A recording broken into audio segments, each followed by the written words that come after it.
So just so you know, you've probably noticed in a few of my videos, I always retie my spinners on. The reasoning behind me tying my spinners on is because they don't work properly in water if you've got a swivel on there. Just something that you'll learn over years.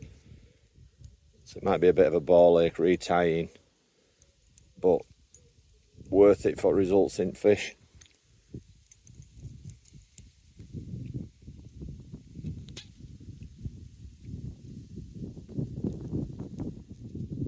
Tighten that down.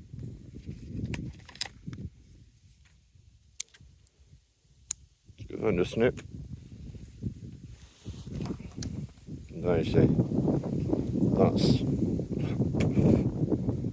size 4. We were on a size 6 before. It's probably 2/3 the size of the one that I was using before. Let's see if that makes a difference and results in a fish.